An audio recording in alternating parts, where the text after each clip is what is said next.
Preview. एक पंथ दो काज।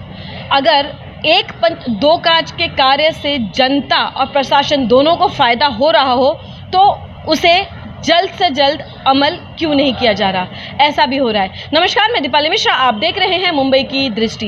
एक पंथ दो काज बहुत अच्छा विषय लेकर आए हैं राममोहन शर्मा, जहां उन्होंने एक ऐसा विषय लाया है जिससे महानगर पालिका के करोड़ों रुपए की बचत होगी। साथ में उन्होंने इस बार फिर से गुहार लगाई है कि बीएसयूपी योजना के जो लाभार्थी हैं, जिन्हें मेंटेनेंस भरने के लिए दबाव दिया जा रहा है, उनका मेंटेनेंस माफ किया जाए।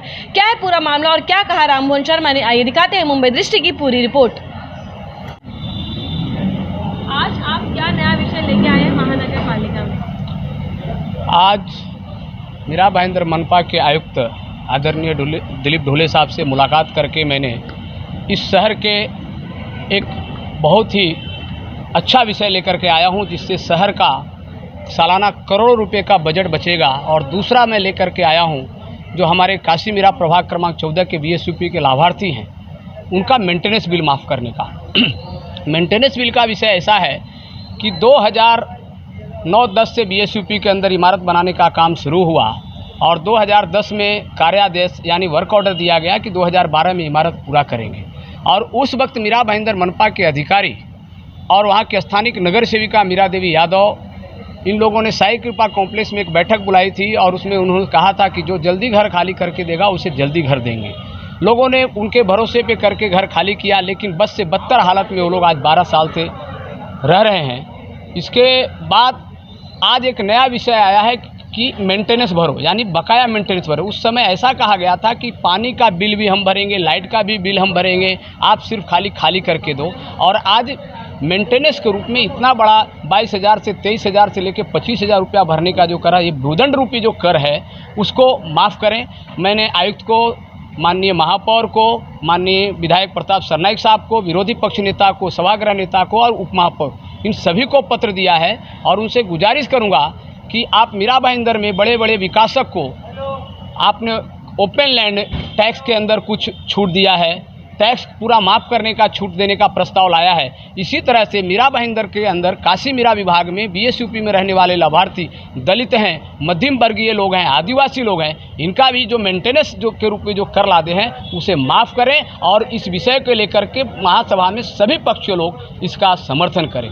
दूसरा विषय मैंने जो लाया है वो नई विषय नहीं है, मुंबई महानगर पालिका और ठाणा महानगर पालिका में पहले से ही वो लागू है। वो विषय ऐसा है कि मीरा भाईंदर के अंदर जो विकासक हैं, जो इमारत बनाते हैं, उनके सामने का रास्ता का एफएसआई वो लेते हैं, लेकिन वो रास्ता बनता नहीं, रास्ता कच्चा रह जाता है। फिर बाद में नागरिक रहने को आते हैं तो उनको उन कठिनाई का सामना करना पड़ता है और रास्ता बनाने के लिए मनपा का चक्कर काटते हैं, वहाँ का लोक प्रतिनिधि का चक्कर काटते हैं और लोक प्रतिनिधि उसका डबल फ़ायदा उठाते हैं। एक फ़ायदा तो ये उठाते हैं कि बिल्डर के खिलाफ उनको भड़काएंगे और बिल्डर को फ़ोन करेंगे और उनसे फिर वसूली कर करके उस रास्ता बनाएंगे और नागरिक को क्या बोलेंगे, तुम्हारा काम मैंने किया है इसलिए वोट हमको देने का और हमारे पार्टी को देने का। तो ऐसा काम क्यों?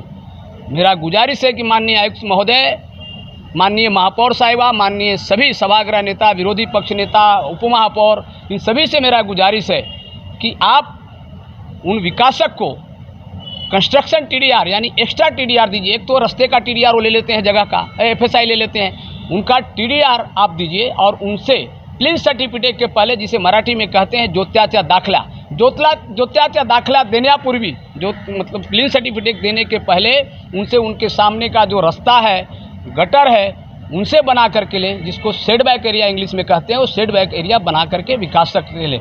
विकासक को भी इसमें कोई नुकसान नहीं होगा, महानगर पालिका का भी 1 रुपया नहीं लगेगा, बिल्डर का भी 1 रुपया नहीं लेगा। क्यों? कि बिल्डर जो बना करके देगा उसका मुआवजा के रूप में उसको टीडीआर मिलेगा और नागरिक को भी सुविधा मिलेगी और बिल्डर को भी फायदा होगा कि बिल्डर का इमारत जब के सामने जब रास्ते बनेंगे तो जो लेने के लिए जो नागरिक आएंगे फ्लैट खरीदने के लिए, वो देख कर करके 2 पैसा ज़्यादा भी देंगे और वो जो करोड़ रुपया जो महापालिका का जो नुकसान होता है रास्ते, रोड, गटर, मीटर के अंदर, वो पैसा बचेंगे तो मीरा भाईंदर के विकास के दूसरे कामों में लगेगा। लेकिन मीरा भाईंदर मनपा के नगर रचना विभाग और यहाँ के जो शासन में बैठे लोग और कुछ प्रशासन के लोग नहीं चाहते हैं कि एक कायदा मीरा भाईंदर में लागू हो। लेकिन मुझे आशा ही नहीं बल्कि पूर्ण विश्वास है कि इस मीरा भाईंदर के कर्तव्य दक्ष और कार्य सम्राट लोकप्रिय आयुक्त दिलीप ढोले जी इस हमारे निवेदन के ऊपर विचार करेंगे और जो सत्ता में बैठे लोग, महापौर, उप महापौर, सभागृह नेता, विरोधी पक्ष नेता और हमारे आमदार साहब के माध्यम से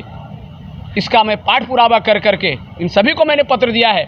और मुझे लगता है, आशा नहीं बल्कि पूर्ण विश्वास है कि इन समस्याओं के ऊपर और जो मैंने दोनों मांग की है, ये यदि आयुक्त साहब को ये जो रास्ते बनाने का जो विषय पे यदि कहीं अड़चन आता है तो वो भी विषय महासभा में लें और महासभा में ला के इस नियम को लागू करें, ताकि शहर का विकास भी होगा, नागरिक को भी फायदा होगा और मनपा का करोड़ रुपये का बचत होगा।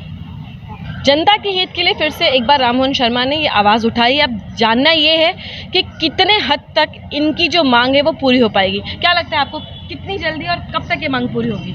मुझे आशा ही, मैंने कहा आपको कि आशा ही नहीं बल्कि पूर्ण विश्वास है, क्योंकि इसमें कुछ करना नहीं है। ये कायदा मुंबई महानगर पालिका और ठाणे महानगर पालिका में पहले से ही लागू है, तो मीरा भाईंदर महानगर पालिका में क्यों? क्योंकि मीरा भाईंदर महानगर पालिका में भी जितने भी कामकाज हो रहे हैं मुंबई महानगर पालिका प्रांतिक अधिनियम के तहत ही हो रहे हैं। जो है MBMC एक्ट जो है वो वही लागू है, तो यहाँ भी ये नियम लागू होगा। और कामगार BSUP का जो मेंटेनेंस माफ़ करने का, तो महापौर उदार दिल के हैं, उसी प्रभाग से चुन करके आते हैं। और वहाँ के नगर सेविका मीरा देवी यादव जी ने भी हमारे विनती के अनुसार निवेदन दिया है, और मैं उनसे भी, सचिन महात्रे जी से भी मैं विनती करने वाला हूँ, उन्होंने भी निवेदन दिया है। अनिल भोसले से भी विनती करने वाला हूँ, सुजाता पारदी से भी विनती करने वाला हूँ कि आप सभी लोग उस वार्ड के लिए जनता के हित में इस विषय को महासभा में लाएँ और बहुमति नहीं सर्वानुमति से मंजूर करें। मैं कांग्रेस के गट नेता जुबेर इनामदार साहब से भी मिलूँगा, दिनेश पाटिल साहब से भी मैं मिल करके आया हूँ, और मुझे आशा है कि ये BSUP का मेंटेनेंस का जो विषय है वो बहुमत से नहीं बल्कि सर्वानुमति से मंजूर होगा। तो फिर से शायद मीरा भाईंदर वासियों में BSUP योजना में चले आ रहे विवाद शायद कुछ हद तक रुके और BSUP योजना के जो लाभार्थी हैं उन्हें जो सर पर एक भार था, जो उन्हें मेंटेनेंस मांगा जा रहा था, शायद उससे निजात मिल सके। इसी तरीके की खबरों के लिए बने रहें, जुड़े रहें और देखते रहें मेरे यानी दीपाली मिश्रा के साथ मुंबई की दृष्टि।